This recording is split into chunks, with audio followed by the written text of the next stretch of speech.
আমাদের বাংলাদেশ সমস্যায় জর্জরিত। 53 বছরের শাসনামলে আমরা দেখেছি দুর্নীতি, স্বজনপ্রীতি, খুন, রাহাজানি, ব্যাংক লুটপাট, শেয়ার বাজার কেলেঙ্কারি। আমরা দেখেছি মানুষের উপরে জুলুম, নির্যাতন, আয়না করে নিয়ে মানুষকে কিভাবে তিলে তিলে দুর্বিষহ জীবন যাপন করতে বাধ্য করা হয়েছে। আমরা সেটা প্রত্যক্ষ করেছি। আমরা পরিষ্কার বলতে চাই, আমাদের ছাত্র সমাজ, গণমানুষ জাতির মনের ভাষায়, ইমানের ভাষায়, আল্লাহর ভাষায় তারা একটা স্লোগান দিয়েছে, উই ওয়ান্ট জাস্টিস। এই জাস্টিস যদি কায়েম করতে হয়, বাংলাদেশে কোরআনকে, দ্বীনকে কায়েম করতে হবে।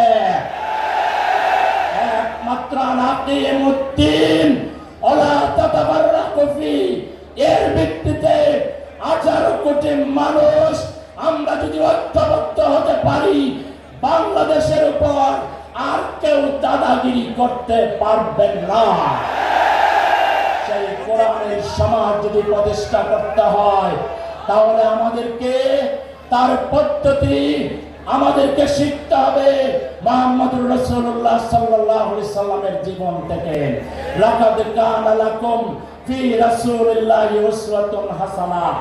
আল্লাহর রাসূল যদি নিকৃষ্ট একটা জাতিকে কোরআন দিয়ে, তার জীবন চরিত্র দিয়ে সংশোধন করতে পারেন, তাহলে যে দেশের 90 ভাগের উপরে মানুষ মুসলমান, যে দেশের মানুষ ফজরের আযান শুনে ঘুম থেকে উঠে চা নাস্তা খেয়ে তারা হাল চাষ করতে যায়, তারা ব্যবসা বাণিজ্য করতে যায়, আবার এশার আযান শুনে নামাজ পড়ে তারা ঘুমাতে যায়, যে দেশের মানুষ আল্লাহতে বিশ্বাস করে, আল্লাহর বিরুদ্ধে কেউ কটূক্তি করলে গোটা জাতি চলে উঠে, যে জাতি রাসূলকে নেতা মানে, যে বাংলাদেশের রাজধানীকে বলা হয় মসজিদের শহর, মসজিদের নগরী, সেই বাংলাদেশকে গঠন করার জন্য আমাদের 20 দফা, 30 দফা,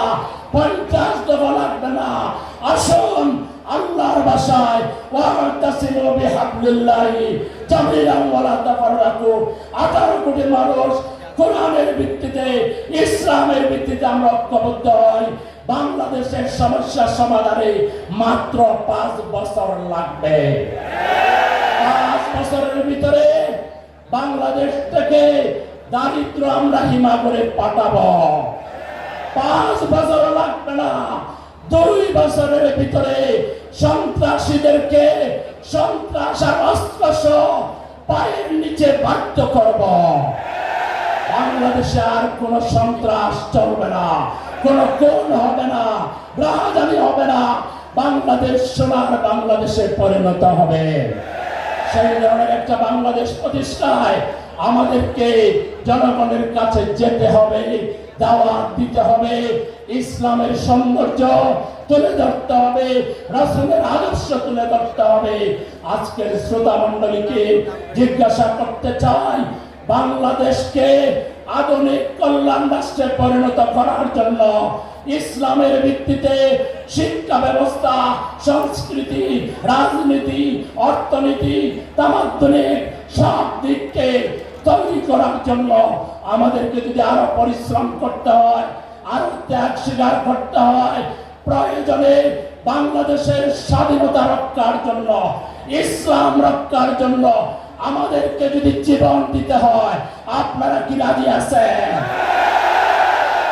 সুতরাং এই ঐক্যবদ্ধ ইসলামী জনতাকে, তাওহীদি জনতাকে রক্ষতে পারে এমন শক্তি বাংলাদেশে নেই। নাসরুম মিনাল্লাহ ওয়া ফাতহুন কারীব। আমাদের বিজয় এসেছে, চূড়ান্ত বিজয়ের যাত্রা আজকে থেকে শুরু হলো।